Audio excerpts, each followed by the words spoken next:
The family photograph, they call it, and a very dysfunctional family the G20 looks at the moment. The smiles and bonhomie disguise nothing. On the paramount global challenge of the moment, Syria, these men and women are hopelessly divided. In such gatherings, it's the prerogative of the host to keep his guests waiting. Vladimir Putin has used every possible moment of the summit to exert his authority.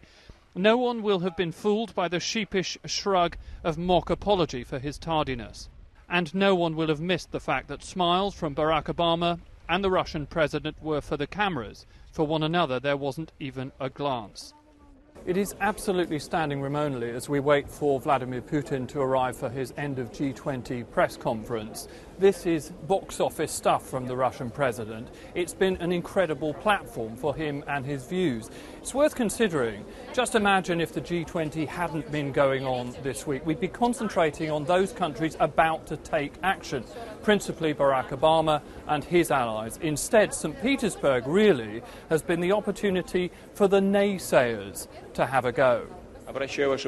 Russia, China, India, Indonesia, the largest Muslim country in the world, Argentina, Brazil, South Africa, Italy, all spoke against military action. Also, the same was done by the General Secretary of the United Nations. But just as President Obama frequently affected to be oblivious of his Russian counterpart during this gathering, so he was always bound to disdain opposition in general.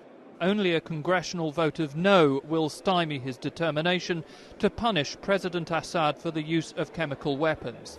I put this before Congress for a reason.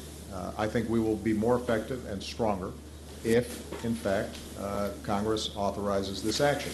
David Cameron had hoped to be at the American president's shoulder in deed as well as word over Syria. It didn't work out that way.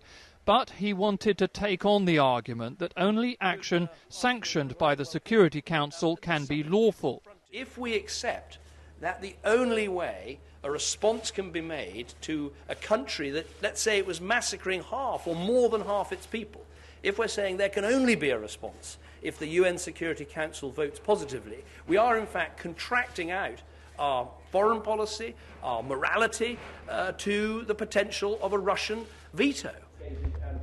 Just moments before taking the stage, the PM had tweeted a florid response to reported remarks from the Russian side, calling the UK a small island no one pays attention to. The Prime Minister was more than happy to expand. You have found the time during your presumably about 3 hours of sleep to compose a jolly uplifting ode to all things British. Anybody would think a nerve has been touched.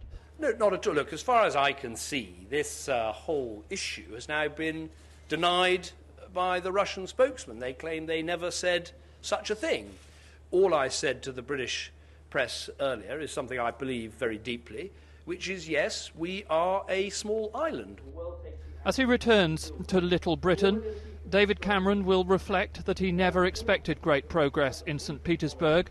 Still, stalemate and acrimony is a deeply unsatisfying response to the dreadful events in Syria.